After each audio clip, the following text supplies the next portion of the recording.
What's going on, everybody, and welcome to another episode of Carbonite Bounty BS with me and the nerds here. How's everyone doing this week?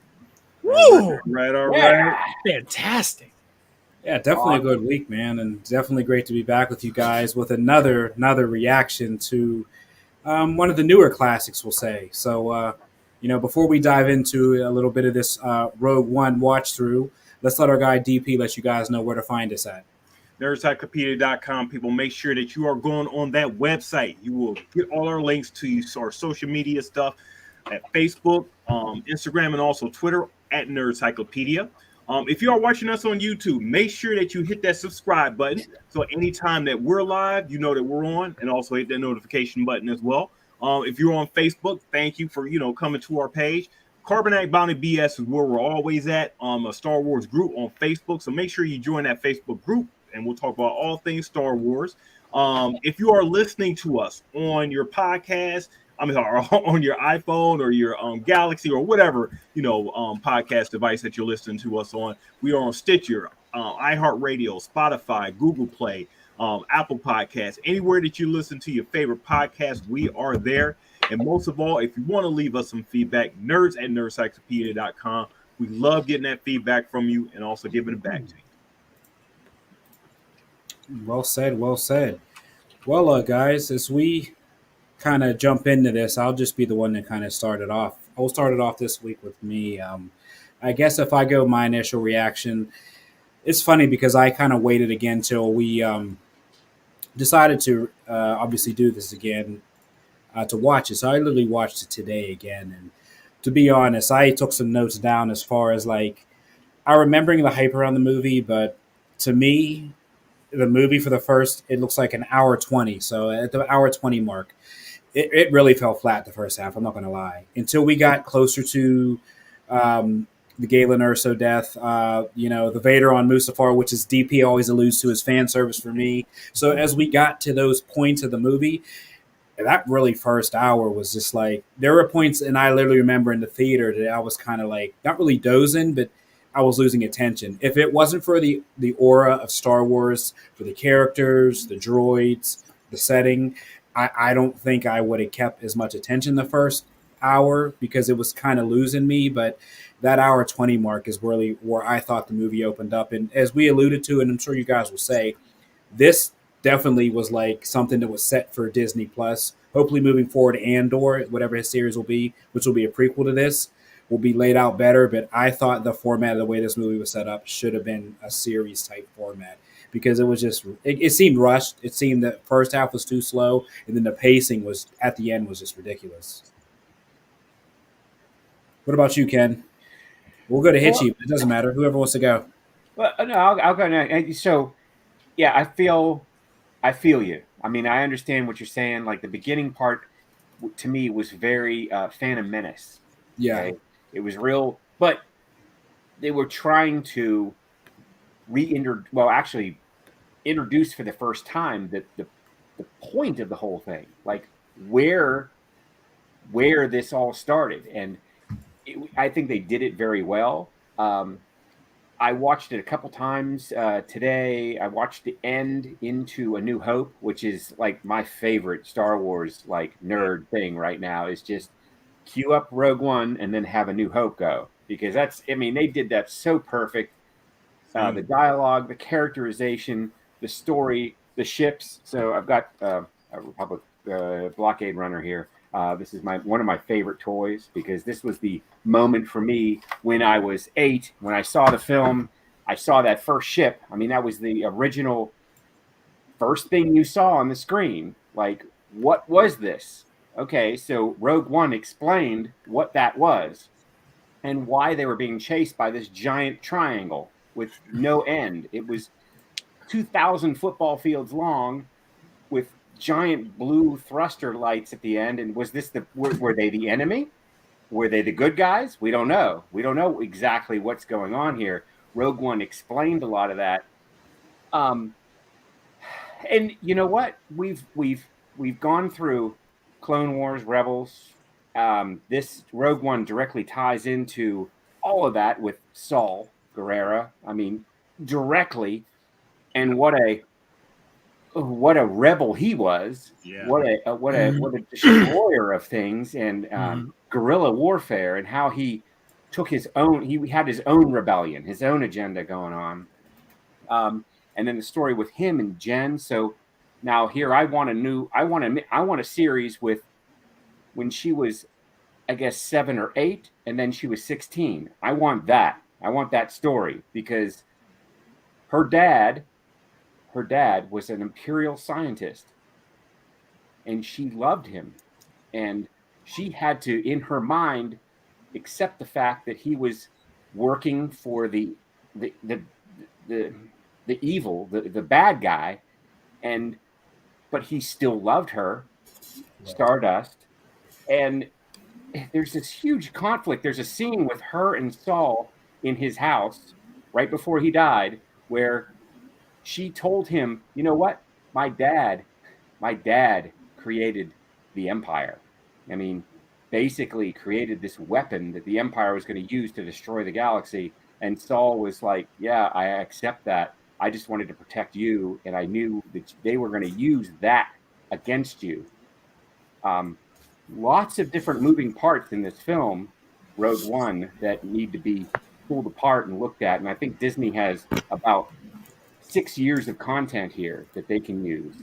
But I still love this film. It's one of my favorite new Star Wars stories that have come out. I will go back to this at any time and watch it. But I do need to watch it into A New Hope. I mean, that legit is the bomb right there. Loved it. I'll jump in here because I want to save the best for last with Mr. Hitch there. Hooray! As long as you acknowledge it, I'm okay with it. Right. So I just got done watching it. Just got done, and man, it was so watching Rebels, Clone Wars, but mainly watching like the live action, Boba Fett and Mandalorian and everything, especially just coming off, Boba Fett and everything. It's like, wow, what a difference more money and a big screen is in action, because we're getting like, big set pieces. We're getting like, a lot more, CGI, dedicated work and everything, a lot more grit, a lot more just in the trenches stuff, no references to like, Skywalker's, stuff and everything. We're basically getting like the not the end of the rebellion, but like, a big culmination of everything that we've seen in like, Rebels leading up, to this. The Death Star. They had Star Destroyers and stuff, but the Death Star, that's just like, whoo, man, that's like the bigness of bigness. So me coming in as like, I always said I'm the casual and everything. I'm looking at this whole thing.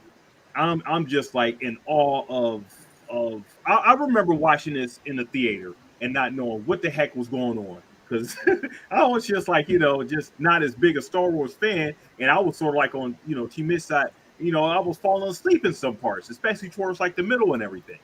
But now that I have all this context and the background and everything, I'm watching the movie intently. I'm seeing like, the end of Saw Gerrera. I'm just like, wow, that's the final, that's the final scenes and everything with this guy. I mean, it's a lot of sacrifice that these rebels are making. It's a war movie. Star Wars is a big war. From the clone stuff all the way up to what we're seeing in like the newer stuff. But this movie is specific.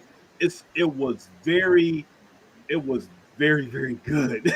It was very, very good. And the slow parts in the beginning, I mean, it was still a lot of interesting stuff in there. I forget the lead actress name and everything, but she kept me captivated. She kept me interested. I was very into like the blind guy and everything. And him and his relationship with the was it Days? Their relationship together and everything. The force is one, and the force would be with me. I mean, however that went. that was very like on point as far as people getting in tune with the force and letting that spiritual energy just lead them and direct them into a direction to where they had no choice but to get these plans up to the transmit these plans and everything, and they sacrificed their lives, all for this. And basically, this is what we were seeing in Rebels, all the culmination of everything up until this point. And then, of course, we get like the end scene with the Death Star just being, destroying like the planet and everything. That was such a sad scene. And then the biggest of the biggest. Darth Vader just slicing and dicing, slicing and dicing. Man, when I was in the theater the first time I seen this in the show, it was such a uproar. It was like watching Endgame, years later and everything. Just the enthusiasm and the direction and the woo woo yeah, just with everybody in the show just like yelling it, because before that you really didn't have it was a lot of quiet, stuff going on, people watching. Then all of a sudden everybody just wakes up. This is the scene that maybe, man, it was, and it just sent shivers to me just rewatching it again, because the music that they had playing under it, it was crazy. And then like Ken said, leading that end with Leia, and then I didn't get a chance to watch the New Hope yet, but they kept theming, okay, hope, throughout the movie, hope, hope. So we were going. So we were eventually going to lead into like a New Hope. I love the movie. This is the #1 Star Wars movie to me.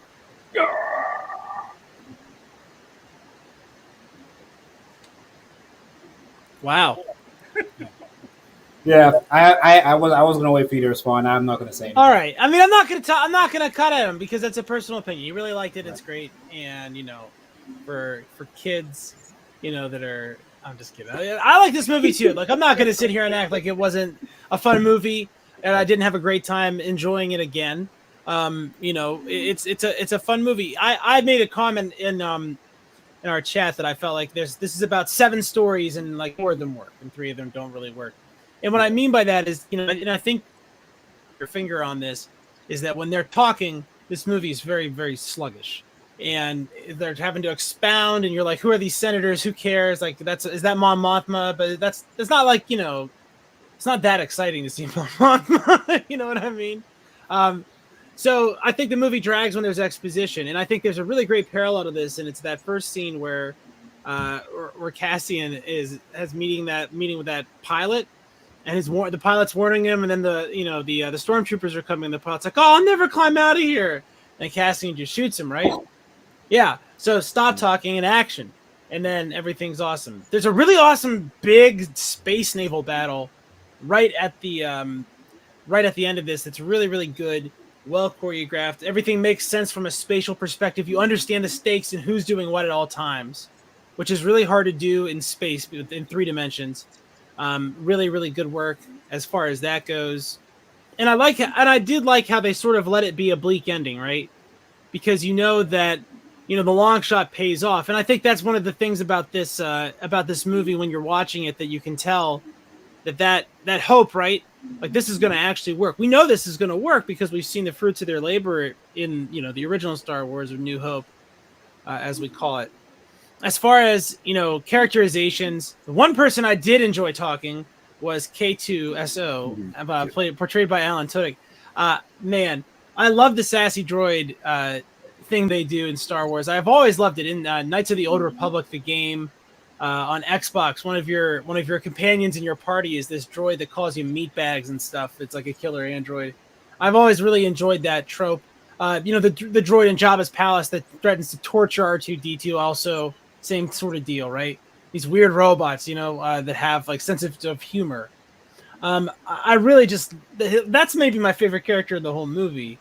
And it's a design that they've introduced and they've used in a couple other spots, including the Boba Fett series we just saw, where these guys were employed to clean up the Mandalorians. I enjoyed director Krennic, right? Krennic is sort of like this bureaucrat climber who's pretty competent, but couldn't see past his own hubris, right? Really thought that he had Urso was like his puppet and would do whatever he said and like really dominated him, but that wasn't the case. Urso was able to like successfully put a weakness into the Death Star. The story, of course, we wonder about why Mon Mothma was talking about Bothans now. This is an interesting question I've had after watching this movie. Many Bothans died to bring us this information, right? Were the Bothans involved here? I don't know. Maybe it's just a cover. I'm not trying to, I don't know. But I enjoyed the movie a lot. Once they got moving, man, did they get moving! And that culmination of Darth Vader again, proving why it's so dangerous to have a Darth Vader arrayed against you. Whew, my goodness, you gotta love that. So an enjoyable movie for me. Definitely not. I wouldn't say it's the best Star Wars movie just because I have a really high opinion of Empire Strikes Back. If I were ranking it, I mean, I think that, like Ken said, this duology with A New Hope is really, really an excellent pair. I would say it's probably right after Return of the Jedi. So I would probably go Empire Strikes Back, Star Wars, Return of the Jedi, this. Before Then Clone Wars? Well, the cartoons are. I'm just talking about the. No, I mean movie, the right? second movie, or even the what about the last one? Attack of the Clones. Attack of the Clones. Yeah. You mean What's that? episode 2? Yeah. No, that's not it. That's at the bottom. That's the worst one, and that is because it's got a mystery in it. We talked about this like a year ago. We did literally. So go ahead and watch that. Go ahead and watch that. Go ahead and watch all that stuff. But anyway, it's right outside the original trilogy for me, which puts it in the upper half. And so I agree that it's well plotted, well thought out. They introduced these Guardians of the Wills guys. You know what I mean? They have spooky powers. We get the whole Daredevil thing, which is cool. You love that trope, and we saw it all through Rebels. And I liked the Rebels Easter eggs that were all the way through this movie. Oh, I was gonna say they laid them out before. We were like the exact perfect people to watch for those because we just mainlined that whole series in like a couple months. So, everywhere I saw the Ghost, right? In space, saw the Ghost. The Yavin 4. They called for Captain Syndulla.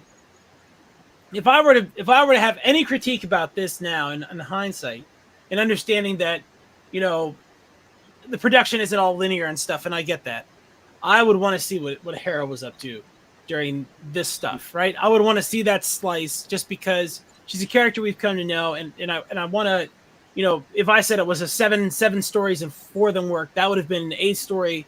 And then 5 of them were worked, I think, right? So it really would have improved the movie just to see that. But I get why it wasn't there. Like, I understand there's a lot of stuff to put in there. But for me, I want them to more explicitly tie it to Rebels, since this is essentially a sequel to that series anyway. Right. Mm-hmm. Well, one thing, Andor, Cassian was like, he'd been doing this like since he was like 6 years old and everything. So I'm sort of like just okay. Well, there's like your tie-in right there to a degree. Did any of the Rebels that we've experienced in the Rebels series, did any of them meet Andor at some point? Even though we didn't see him at all in like the series and everything, that's not to say that they didn't run into him. Somewhere down, somewhere throughout his life or whatever. So they could put Kanan, in the show or all that. They can do whatever they want. They can do whatever they want right now. Yeah. They have the foundation very well laid out and connected. We can basically watch anything now and see how it relates to everything else. Yeah. I mean, the groundwork is so perfect. I did want to real quick call out one of the best scenes in this movie, Rogue One. 2 Star Destroyers being pushed together.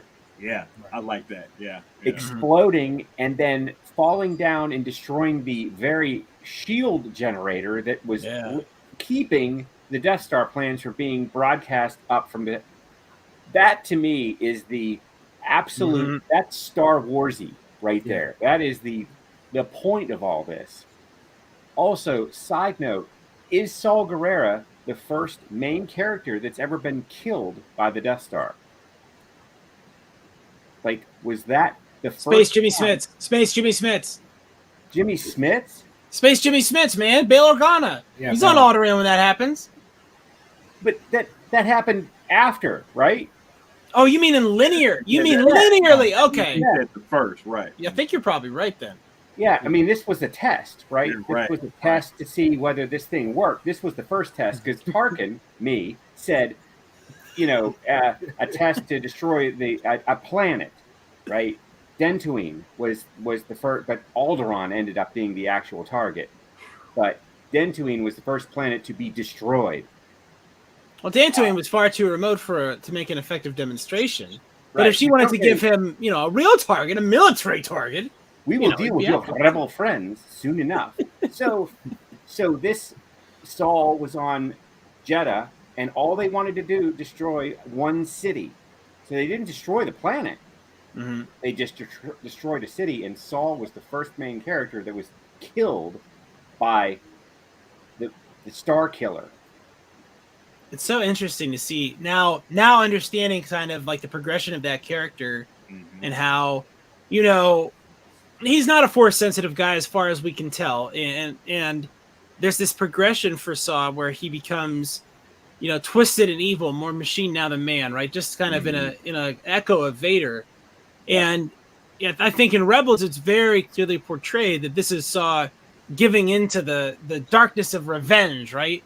Wanting to take a piece out of the Empire no matter what, and being willing to hurt a lot of people no matter who they are just to do it. Civilians and children. Right. Exactly. He's ruthless, and we see this in display with the mind animal.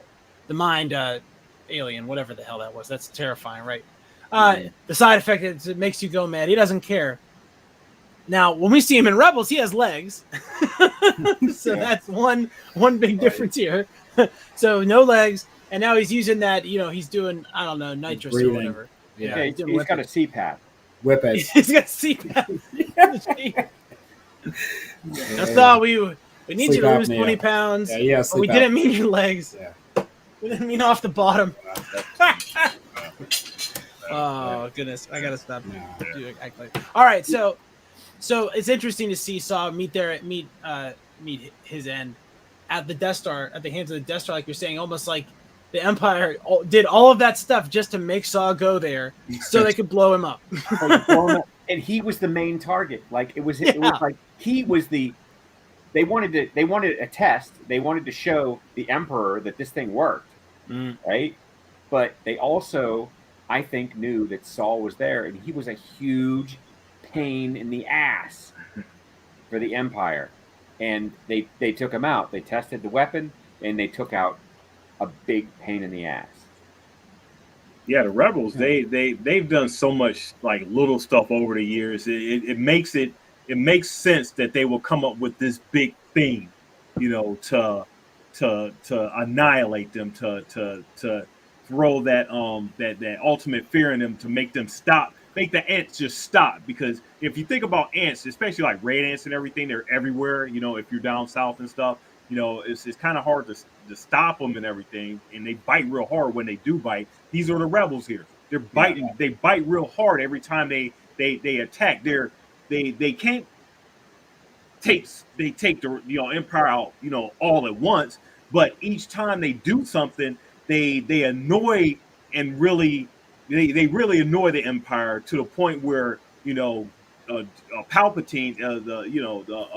Palpatine sees them coming and knows he needs to eliminate that sense of hope, because even with their annoyance, that sense of hope is something that can build with the people, and eventually we see it does destroy like the Empire and stuff. So this is the thing that he's seeing, and I guess something that we were talking about offline in the text message about how calculative Palpatine is in his ways and stuff. Yeah, and he sees this coming from a mile away, and he gets this Death Star made to eliminate planets.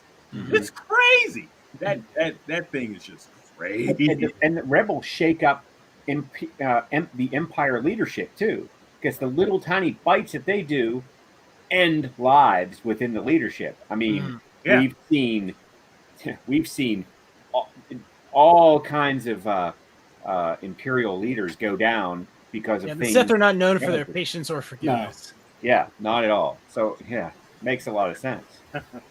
You know, it was a good call out as well in this series. This is the literally so this in the Star Wars continuum. This is directly after Solo in the time frame. So within I think a year or so of the end of Solo. Mm. This is obviously Anakin's progression. So this is the first time we realize, and in myself watching it again, I had to sit back and think. This is the first time we realized that Vader doesn't live in a suit. He was in the bacta tank. So if you read a lot of legend stuff, it was like basically the suit housed Anakin. It was like his life. Well, or in the earlier years of Anakin, as he's a humanoid and he ages, you've seen that actually most like Boba, that the bacta tank was healing his skin, still trying to restore him. Maybe, and I don't know because I don't think we'll ever get into it, but it was told that, and Hitch will know this, that Vader's suit had evolved at points to where it kind of depowered him because they didn't want him and the Emperor didn't want him to grow powerful as he should. So the Emperor kind of liked the fact that he lost his lens because if he didn't, there would have been a point to, you know, the way Palpatine was with his master, that he would be overthrown at some point. So I kind of like that quick spot there. Very interesting in this time frame as well as we saw Mustafar, which, like I said, fan service for me, probably same as you guys. You know, and it brings a question again, like, you know, we're going back in time as we were forward in time. Will we get that Vader series? Will we see more into Vader? Will we see? Because I was hoping to see, as you guys know, her tomb. So I would love to see if her tomb was on Mustafar. I'd like to see more of these Sith holocrons, as they're all over, you know, in the Disney verse, and you can buy them now. So more of these artifacts. I mean, like we said, I'd like to see more Sith stories. This movie had the dark ending, the ending I loved. You know, you never really have an ending where the movie ends. There's not the happy moment. It literally just cut off, and it was like, wow, they died. That's it. Like, Just you know what I mean? Empire. There was You had they thought of a story, and it's not too often where just a franchise even does this. Never, you know, more or less like just movies. Right. You know, some movies, period. But they had a story that they, you know, the plot was, you know, get the plan to the Death Star. That's it. And what happened in between that time? What happened up to that point? Yeah. So, you know, sacrifices in war had to be made. So yes, they had to end real bleak-like, but at the end, you know, you get Princess Leia with that sense of hope, you know, leading into a new hope and everything. So while it did end, like, you know, tragically for our heroes and everything, it really didn't end bleak, because they completed their mission. They got the data and the message and everything up to like the up to the Alliance. And did you notice that the card was the same card in A New Hope that Leia fed into R2? It was the same. I mean, this was Disney, or did they not buy Star Wars at this point? Rogue One. No, this is Disney. This was Disney. Disney did this like perfect, because that card, that rebel soldier took out of once he got it uploaded or, you know, copied, he was like, he showed, get this to the minion. There's this whole thing going on and shoving it through the door and take this. And if you watch A New Hope, that's the exact same artifact that she fed into R2. So the connection there, I mean, it was like intense. It was like really a moment, you know, for me. That's something that surprised me in the theater the first time I saw this, was how immediately before it was before New Hope. I thought 6 months, a year. You know, they held on to this information. They hit it. You know, they were running away from the Empire. No, literally 0 minutes. Awesome. I thought that was a really ballsy thing to do. Was actually just like take us right up all the way to, you know, that crawl shot that you were talking about, Ken. That Star Destroyer goes on forever and ever and ever and ever. So beautiful, just a moment, man. Just like. And so that also makes all that stuff they were saying to Vader at the beginning of that movie hilarious, right? We're a diplomatic vessel. I just saw you 15 seconds ago. And I just watched you shooting things. You were in a war. I literally cut your door with my lightsaber. I see the cut. Like, I know it's you. It's hilarious. That's just so bold-faced, you know. It's like playing peekaboo when you see the guy's leg under the curtain. Like, bro, you know what I mean? I see you. Yeah, you're right there. You not see that, right? Yeah. You know how fast you were going? No. And I don't know. You know. And the scene with Vader and Leia, like that to me, knowing everything now, you're like, how is this man treating his daughter like this? Oh wait, he doesn't know. How does he not know? Maury Povich didn't exist back then. Maury Povich. He's only looking for one kid. Secretly You would hidden. have had them all on stage. You Space- know, yeah. The only thing the Jedi did competent was hide those kids. That's yeah, it. that's Everything else all they were- did. That was They the did a most really great powerful job thing hiding they the did. kids. Yeah. They hid those kids from their father. You know, I want to talk about the tone of this movie because you said it had a sad ending, and I agree that that's the case, and that's this movie has a different tone than other Star Wars movies because it feels like The Dirty Dozen. It feels like a commando movie. Yeah. Like this is World War II, and these guys are doomed, but they're gonna blow up Hitler's like eagle's nest. You know what I mean? Like that sort of thing's going on. Yep. And Yep. I really love the way that mixed in with the Star Wars, right? The fatalism of that, as they all knew, like we're not getting out of here, right? Because they all sort of realized it on their own. On their own. Yeah. Yeah. And I loved, like, you know, those sequence of scenes as they all sort of kind of gave it up, right? Yeah. The mission's more important to me. The mission's more important to me. Right. Man, Yeah. really, really awesome. Yeah. I mean, those were the points where, like, in the beginning, you had to really meet these characters and really, you know, get it. That's character building. I mean, great character building in the beginning where it was slow or whatever, but it paid off up to that point where you said each of them realized on their own, which is a very key thing in these type of movies, when they realized on their own how everything was just like, you know, it was just no hope, you know, as far as like them trying to get out. All it was the mission at that point, and everybody was just like, okay, well, you got to do what we got to do, you know, bam, and just keep it moving into and hope. I mean, and that's the thing in war soldiers, you know, people, you know, patriots dying for this country and everything, doing what they're doing across, you know, for like the country and stuff. They're fighting for, they're putting their lives on the line, you know, regardless of whether they know what they're putting their lives on the line for. They are fighting a war and putting their lives on the line and hoping that some good comes out of it, because they're just soldiers, pawns in someone else's game. And you know, this is what we're seeing. We're seeing like the individual in this movie. We see the individual thoughts and everything and reactions. You know, when everything just comes to a point. It was awesome to see. And like I said, like, you know, Hitch was saying, the payoff was right there. Mm-hmm. It was pretty ballsy for Disney to do this at the time because, like we're talking about with Star Wars, I mean, for them to end it on a sour note outside of the Vader scene or in the Leia scene at the end, I mean, typically when you see a movie like that, there's a part two and there's still that peaceful resolution. The part two obviously is A New Hope, but for them to do a movie like this and cut it like that, literally to the beginning of the next movie, I've never seen that. I mean, and granted, it's a longer story and we've progressed it. I mean, if you look at we can go to your horrors, your Jasons, your Freddys. They never line them up to literally, there's a movie that literally next second scene is the new movie. Right? So I really like how they tied that together so synonymously that literally it rolls movie into movie like that. I mean, I think that's masterfully done. Yeah, I think I agree totally. I think it was super smart. Like they took the one part of this entire thing that we really didn't know much about. I mean, there was all we knew is there was plans to expose a weakness to this weapon, but we didn't know who did it, how that all happened. That must have been intense. Like I actually want to see that. I want to see that story. I want to see Galen Erso's dive into, you know, getting one over on the Empire and how he lied to them consistently for a decade and a half about the fact that he was just completing this. Because he said he knew there was a point where Krennic knew that he could get rid of him. What did he have to do to keep himself in the mix so that he didn't get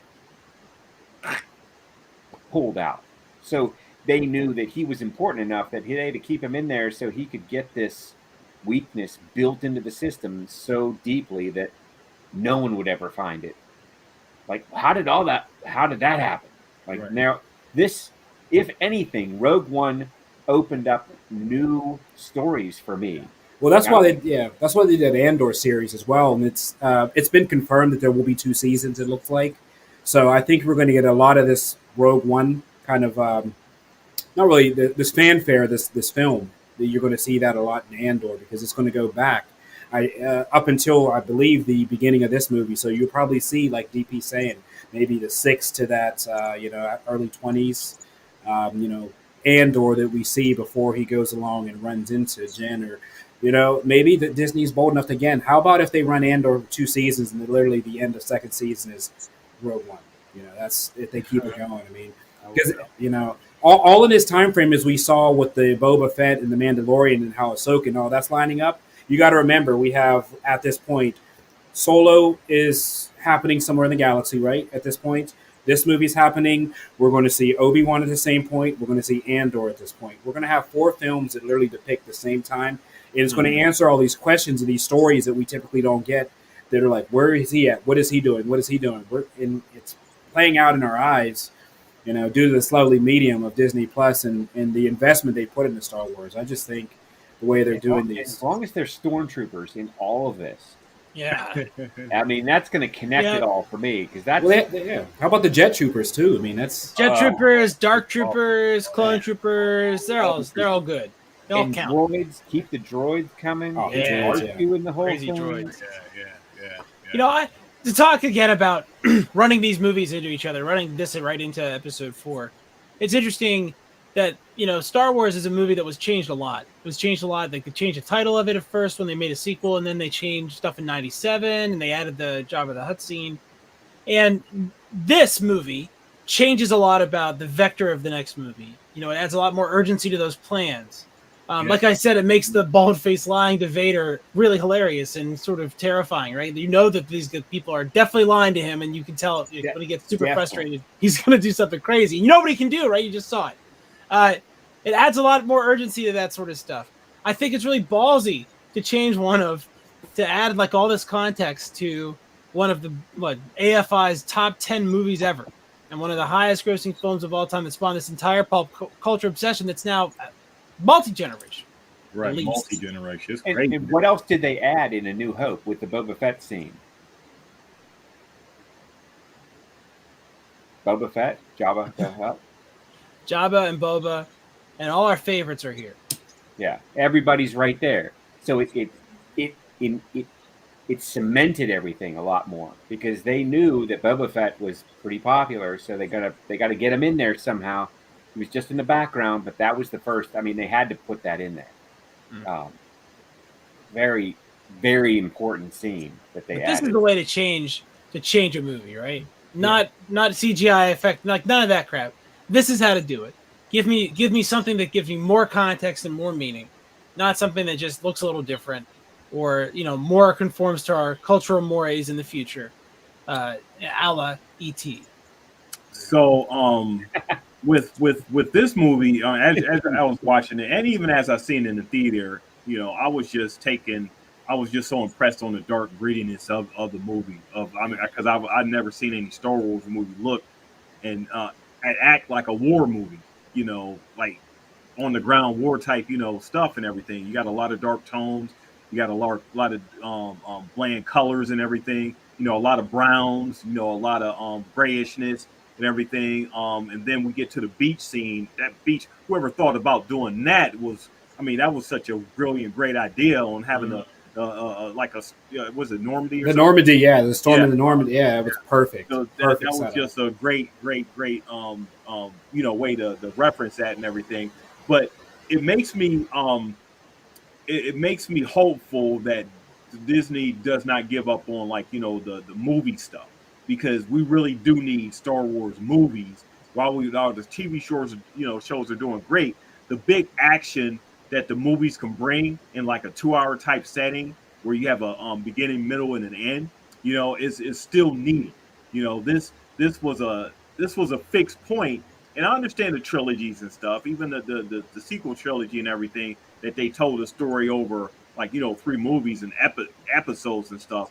But they really chose a story in Rogue One to tell that wasn't overly complicated. Get the steal the plans of the Death Star and get them to the good guy. Mm. You know, tell stories like that. If you got to go back in the past, that's fine. But if you got to tell some fixed stories like that in the future, get these directors. Gareth Edwards did this one, and I heard was a mess. The way that the production came out, but it came out good. Despite there being a lot of craziness surrounding the production. But get the grittiness of this. Stay away from the J.J. Abrams stuff. Get the grittiness of this. Back into to the movie stuff, and you got me. You already got my money every month with the Disney Plus and everything. Get me back into the show. So what shots fired at Bad Robot, ladies and gentlemen. Shots fired at Bad Robot. We want to take the production staff of Empire Strikes Back, mix them with these guys, Filoni. Oh yeah, got to get some Filoni in there. Yeah, and get them to build a new pick apart, pick something, pick the time frame between. I mean, like we talk about occasionally, like the end of Return of the Jedi and like what happened between 7 and 8, or 6 and 7. I'm sorry, yeah. Fill in that gap. Do it really good. I guess that's what Current's doing. And the DP, to answer your question, the movies aren't done. The next movie is actually going to be the High Republic, which is a prequel to Episode 1. Is that the one Patty Jenkins was going to do, or was she doing Rogue Squadron? She did Rogue Squadron, but yeah, the High Republic's going to be the next series of movies. We all want the Old Republic, which is before that, but they're scared to do that because it's fan service, and we have our own ideas on what it's going to look like. And I don't think they can pull it off. Wasn't that the whole gimmick of that first game? It Literally, was. that's it. You made yourself look a certain way, and that was the thing. So we all know what it should be, and I think they're worried that you'll get the backlash because it won't be our story. But the High Republic is the next series of movies. They're doing the books and all that stuff first, but that'll be the next era. And it's weird. We discussed it. The lightsabers are different, but something hits that caught me, and I don't know if you got this right. So we talk about the Star Wars thing, and this is where Star Wars starts to get a little wonky, and that's what will kind of change up the kind of discussion here. So you destroy Jedha, right? So we know that kyber crystals are powering that, and kyber crystals obviously make your lightsaber. Yeah. At this point, the Jedi Council is disbanded, so there's no kyber crystals here. We don't know what's going on, and if Ilum still exists, if they can get kyber crystals there. I'm pretty sure as you play the video games, because this time frame is in the Fallen Order time frame, where do Jedi make lightsabers? That's like the thing that kind of pops in my mind. Where do we get kyber crystals from? Does some dude walk around with a satchel full of them? Because this is where it muddies the waters. Obviously, the Jedi chooses a kyber crystal. Luke gets handed a lightsaber. This whole new era of Star Wars, and that's where we talk about the wills and the power of the wills and how these people are protectors of the temple. And then we move forward, and you see DP is like people who've been in it. You're starting to watch it to see. This is where, in these movies, this is where people started to get skeptical and the water started muddying. Because as we see with the sequel trilogy, those directors, one said there are wills, one said that there was midichlorians, one said that it was a natural, living, breathing thing. So, but isn't this all after Jedi? Like there are no Jedi right now. There's no training. There's no school. They're Jedis because Cal Kestis is canon now, so he's a Jedi essentially. There's a master for him in this period, and I don't know if we'll ever see it, but Darth Vader has apprentices. I don't know if they die or whatever, but he has known apprentices under him. So, he might give them a weapon that he had. I don't know. They didn't have to build it. The galaxy's a big place. We know these temples are everywhere. There's kyber crystals in all of them, and Jeddah was one of those temples. That's one of the things about Rebels and Clone Wars that I feel very instructed about now after watching. I understand what these temples are just all over the place, and they essentially are where the kyber crystals were. That's why they exist. So you can find them a lot of places. So Hitch, to answer this question then, so we tie this back in. Was Jeddah a nexus point? It was a You holy, know? it was a holy city. That's right. We have this cheater. You know what I mean? The Nexus point is there now. You're absolutely You know? right. Why It's a shouldn't Nexus it, point. Why You shouldn't know? it be? And this is the thing about these kyber crystals is I have this weird feeling that they're actually pretty common in the size that Jin had on her neck. Right? They're like this size, Right. which is how big you need. It's probably pretty common. Obviously, what we saw in Rebels were enormous kyber crystals, and what we saw here, just these huge ones. So you would imagine that you would be able to locate, kyber crystals that are smaller. Plus, they're force resonant, and we know they were on the Death Star, and the Death Star got blown up, and we know where that was. So we can infer they could go and float in anywhere. Float in and planets. They wouldn't be destroyed in any explosion, right? They would just float through space until they found a gravity pool that would pull it in, and because these things can't be destroyed. Well, that's probably why it was so fast to build the second Death Star. You know what I mean? On top of it, they had all the extra. They could just go get the kyber crystals that were left floating over. around in space. Yeah, or something like that. I don't know. It's a dumb idea, but I don't work for Disney. Doesn't matter. Well, those remember in I think it was Rebels, the probe droids in those ships, they would be sent out to just find things. Yeah. So maybe that's what they did. They were given like statistics and metrics to look for, and they just searched the galaxy to find kyber crystals, and they would find them and capture them and bring them back, and that's how they built the second Death Star. Well, at least this brings finality to the people, and it's not us, but the skeptical people who wondered, why the hell does somebody in the X-Wing just go to this little generator and blow it up and the whole ship goes down? Right. So for the people who don't like Star Wars, who watched it for the first time and wondered how the hell they just blew a generator up and the whole ship blew up, please watch this review and go back and watch this movie as well, because it will answer your exact question on why one little shot blew up the whole thing, which is masterstroke. It turns out the answer is just shut up. Yeah, right.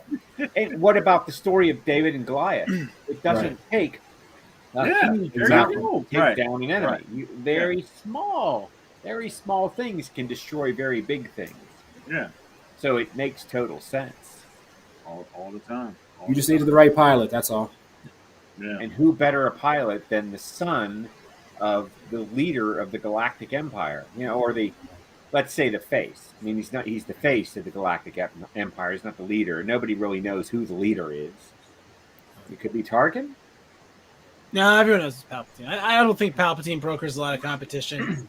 Palpatine seems to be running a pretty Stalinist situation here, where a patronage system and the spoil system and rewarding cronyism, and then sort of enrolling in membership in Palpatine's own party and sphere of influence is a prerequisite for any sort of advancement and or power. So we can assume. What did he do for fun? Palpatine? Yeah. I think he did pod racing, and he said it's wizard out here and the pods. He bets on it. Wizard. He gambles on pod racing. He gambles on pod racing. I mean, he's got to have fun somehow. Well, just think, he can't mind trick Watto, right? His species can't be Jedi mind tricked or anything. Right. Can't be mind controlled. So that's got to be a challenge for him. So whatever team Watto is sponsoring, Palpatine needs to beat. You know what was crazy about that? The whole kind of scene there as well. We kind of talked about. It was funny that the Vader choke scene on Krennic. Like, I just find that like the dialogue with him, because you don't really get much Vader dialogue, right? So that quick thing about you should be quick to choose the. I was just like, I was intrigued to get dialogue from Vader, and this is the beginning of his anger. The Force chokes. I really liked it. He's over there choking on his breath. I'm like, wow, man, this is like the beginning. And man, speaking of like Ben Mendelsohn's performance, I mean, to me, he was just captivating throughout like the movie. Anything that he's in, he's just on point. I forgot he was on a show on Netflix that he starred in, and everything was like sort of like a bad guy on that. He plays a bad guy really good. But in this, he was just with the white cape and everything, moving about, General Tarkin just hating on him. It was running around with those dark troopers with the crazy truck and like none of them speak any words. It's just like he's like an anti-death head SS. It's like a photo negative SS death head, right? You know what I mean? I love the guy from India, right? The whole thing. My favorite new character, like for me, just new character. Like, You just love who those is this guy? bureaucratic villains. Yeah, It's yeah, like yeah. if they're pencil pushers and they try to murder a lot of people, you're Yeah, I into it. mean, I mean, the way he just introduced, he gets introduced, and that the beginning scene in like the very first scene in the movie and everything, and the way this thing is just filmed is just crazy good. Because I mean, it introduce you to a world that really doesn't look like Star Wars, but it is Star Wars, and he comes in there just like, I need your dad, I need you, I need you back, Yeah, to make this thing and everything. And very persuasive. And did you mhm. notice, like, he had the 6 red bars, but when we saw him next, he had blue and red. So he had done something. He had been promoted. He moved up. Huh. So he was, he was now a leader. And but it seemed like he was by himself, because like him and Tarkin were like getting at it, Hmm. and everyone else, all the other soldiers and Imperial guard, soldier, whatever, around them were just like, Yeah. we don't I, know this guy. I was wait. I mean, when he stepped to General Tarkin that one scene, I was surprised Tarkin didn't. Then like, okay, you need to get out of my face. Yeah, Talking to he's be not. like, Yeah, he's not going to do that, because there's more that he needs from him. I yeah, mean, there's right, more work that he needs from this guy. yeah, We just don't know what. And Tarkin was great. Nobody ever think Tarkin was awesome. Every yeah. time Tarkin he was turned awesome. around, Yes, yeah. He was, and I heard people were complaining about it. So this was like a CGI, like Tarkin or whatever. oh no, it was him. It was It him. was him. Yeah, Okay, it all was right. I actually mean, him. it Yeah, was they used a little bit of CGI, but captured from previous performances too. And okay. it's like their first. This was their first, I think, their first swing at this. Yeah, And Mhm. we've seen they've come, they a come a long long, way. long, long way, a long, long, long, long, long way. But I for this mean, my being the first God, shot, this was pretty damn Yeah, good. it was that's pretty, true. very I good. feel like you have to give them credit for trying it, especially when you see where it has gone. And it's so crappy that we just watched like the best possible version of this like 2 weeks ago, and now we're watching this movie, and it's like just a complete dichotomy. And man, oh man, but they figured some stuff out about that. I don't know. But then I was whining about changing movies and changing effects. But on this one, I feel like I'd be okay with them updating the CGI facial effects if they decided to redo them as deep fakes or whatever. I don't know.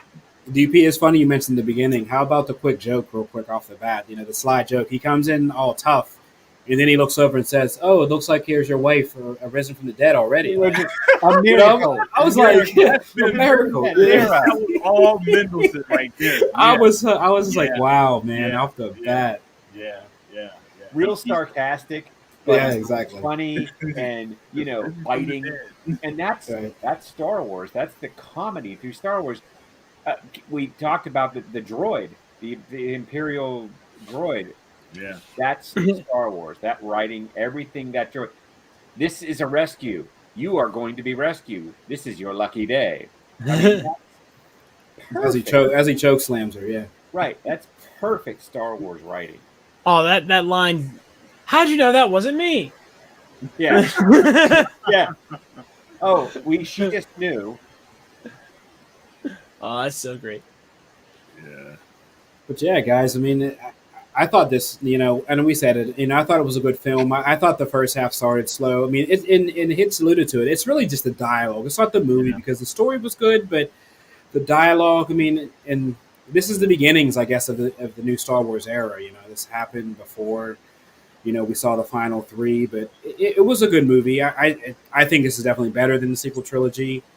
Um, and we'll get into obviously, our likes and our dislikes of 4, 5, and 6 as we get into those again. But I mean that's really the heart of everything, in my opinion, because it literally buds up to this. This is yeah. it's perfect progression. So it leads us into that, and then also keep in mind here in a couple of months, actually about a month and a half, 2 months, we go right back into this time frame when we start doing live reactions of Obi-Wan. So we're kind of in this, we're living in this time frame, which is great because we've done other stuff. We went to the forward. We're now coming back to the past and being able to tell these stories, and we'll see Andor and a lot more in this time frame, I believe. So yeah, I mean, exciting time is we tell all our viewers and listeners be a Star Wars fan, and you don't have to be a super fan. You know, we've recruited DP a year ago, and now this guy's an honorary. You know, he's traded the I know a V. little He's bit, traded not, in the not like V. y'all, but I know a little bit. He's traded in the V for definitely the W. So, there's some good stuff. Good stuff. It is great stories. So, what do we got for all our newer listeners? DP, what do we got coming forward for everybody? Just to give these guys a preview of a little bit we got going in the future here. So we still have like some Clone Wars stuff to finish out. So check out our stuff as far as that'll be coming soon and everything. I'm sorry, not Clone Wars, Rebels, Rebel stuff to finish and peter out. And then we have the A New Hope coming soon. So we'll be I think we're probably going to do that next week or the week after. We'll be doing like A New Hope. But we got the heart of what T. Mitch was talking about. Yeah. We definitely got to give you a couple minutes for that. Yeah. We definitely want to do that. Make sure that you guys are going to Kickstarter, and yes. I got the second issue out. It's the theme of thieves. It's about 3 people who travel through time. They're trying to solve the mystery of why people are disappearing in the present. Some crazy sci-fi, adventure stuff. If you like Lost, if you like Quantum Leap, if you like The Wire, you definitely gonna like this. And it's my second issue. Make sure that you're going on Kickstarter and pledging. I got some really good pledge tiers out there. Getting that first issue. If you didn't get the first issue, there's a pledge tier to catch up with both 1 and 2. So there you go, right there. Right there for you to actually read and everything. So right. So make sure that no digital. It's all print. It's print.